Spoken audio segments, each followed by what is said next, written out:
Hi, I'm Dr. Michelle Kittleson, and I'm a cardiologist at the Smith Heart Institute at Cedars-Sinai in Los Angeles, California, as well as a member of the National Guideline Writing Committee for the Hypertrophic Cardiomyopathy Guidelines, which offers guidance to clinicians on how to care for patients with hypertrophic cardiomyopathy.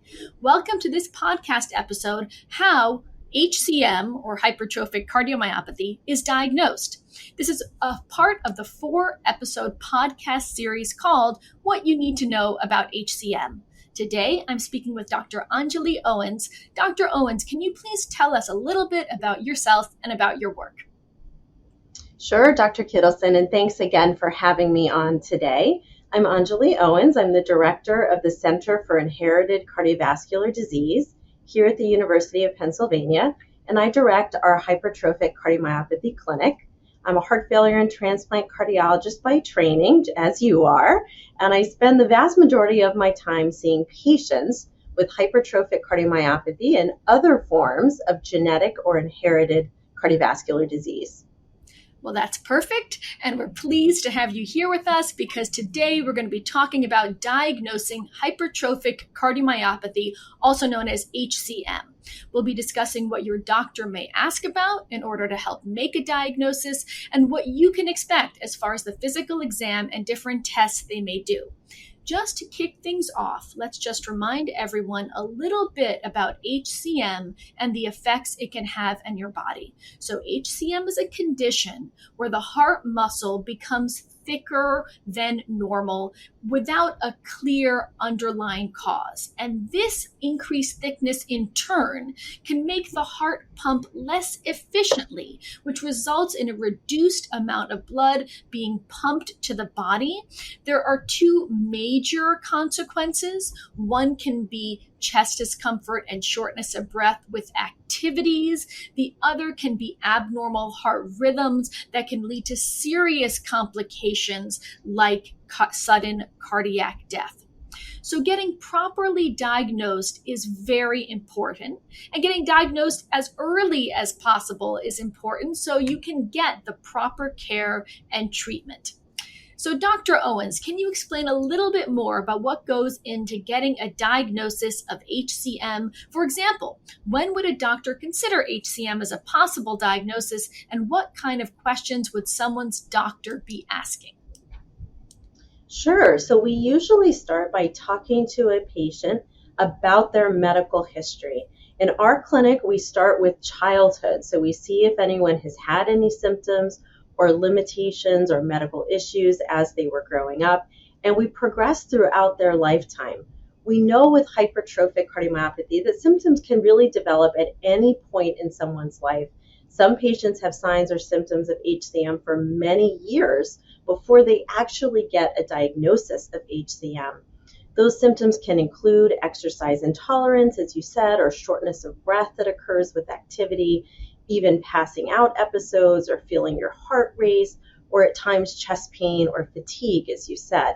And some of our patients with hypertrophic cardiomyopathy feel worse in hot or humid conditions, or if they become dehydrated, for example, from another illness.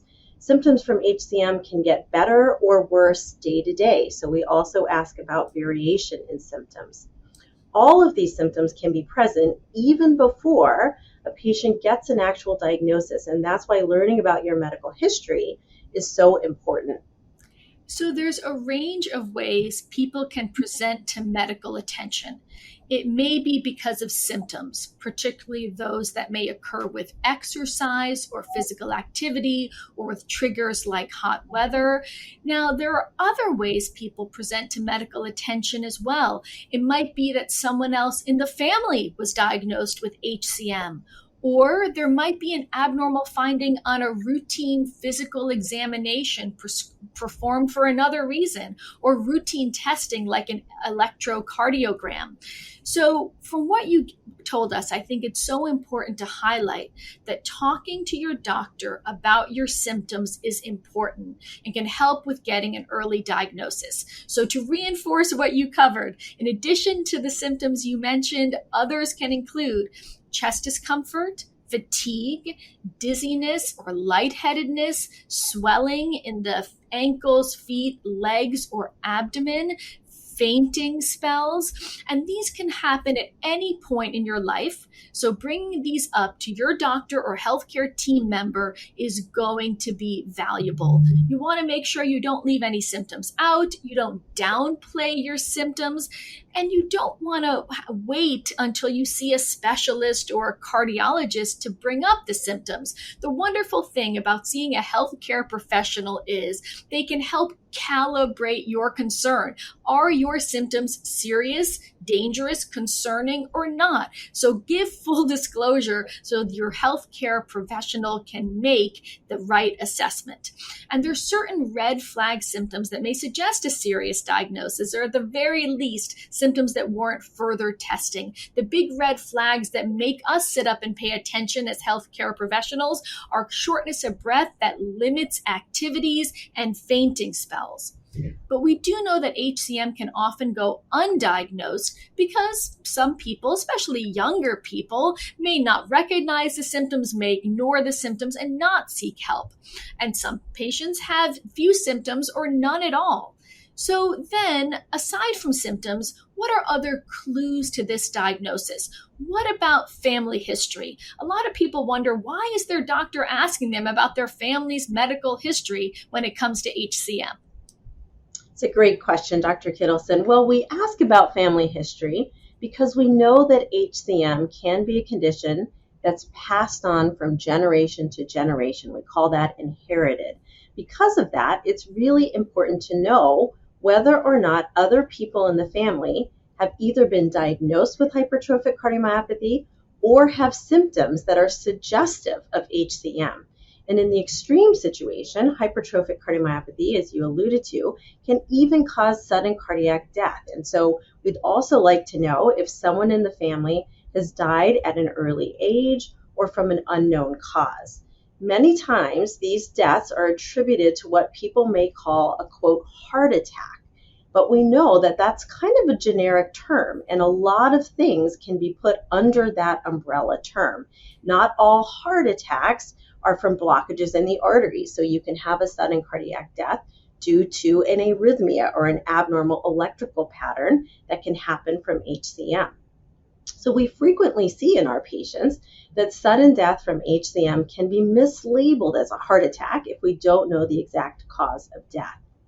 Not only is it important to know if anyone has died suddenly, but also whether or not an autopsy was done to find out the cause of death. When we're in clinic, we usually try to take a 3 or 4 generation family history. So that goes back to grandparents, great-grandparents, and children. If you are able to gather some of that information before you speak with your cardiologist or your care team, it's very, very helpful.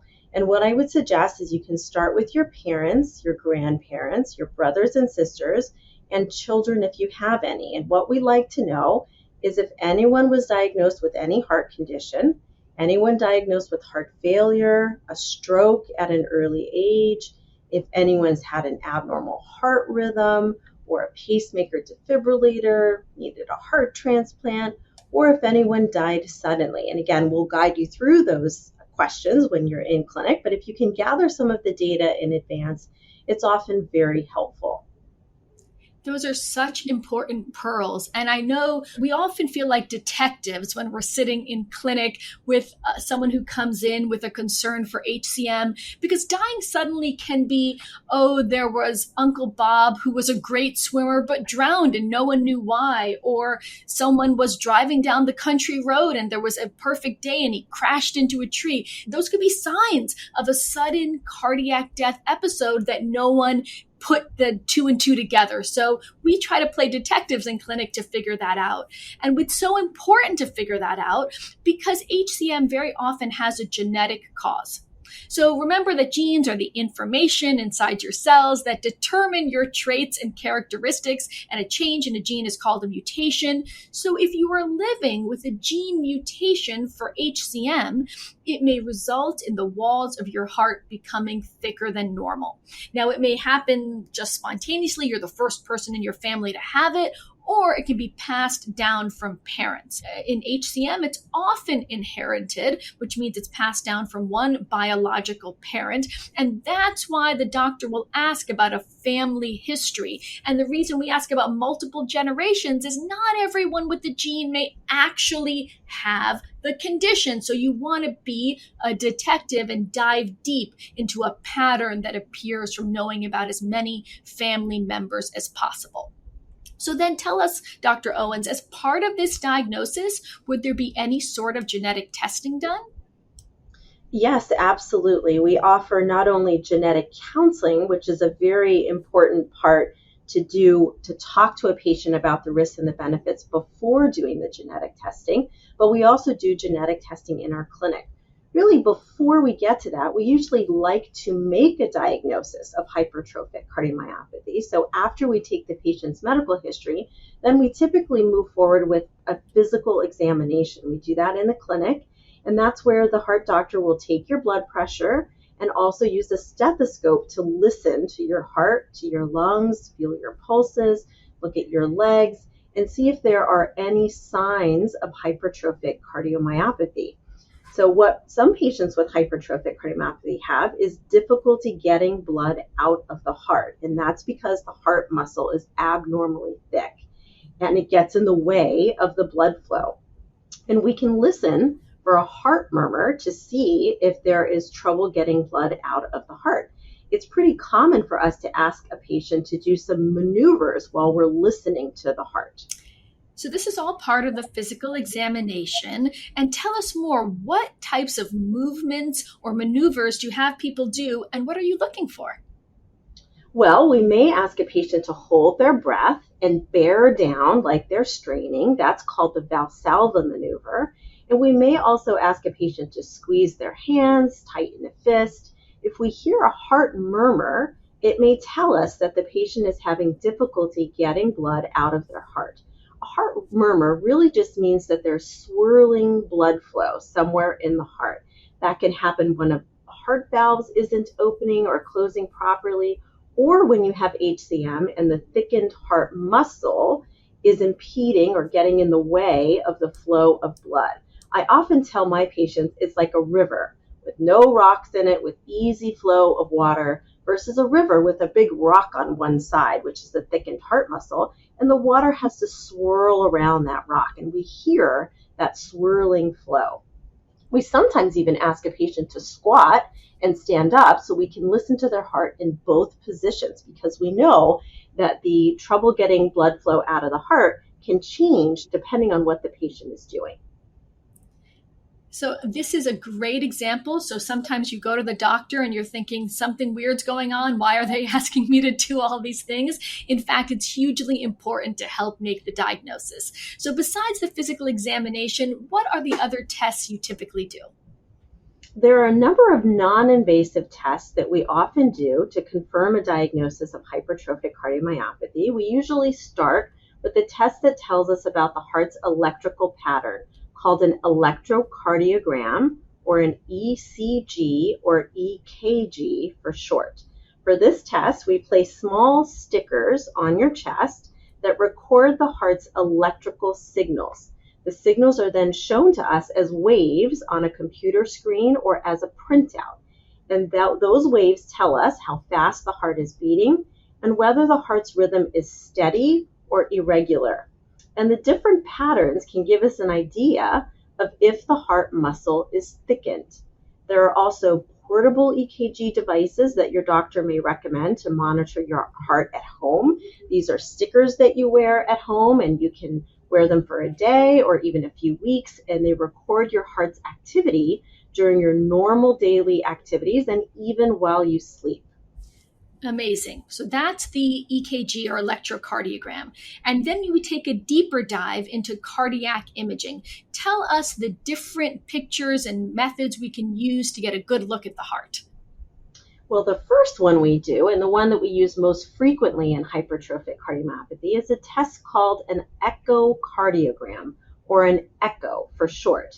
This is an ultrasound of the heart, and it uses sound waves to see the heart muscle. For this test, a small wand is moved around on the surface of your chest that's connected to a computer.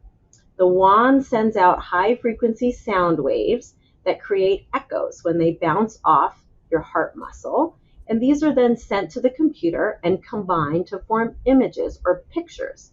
This test allows us to see and measure the thickness of the heart walls, which is how we make a diagnosis of HCM.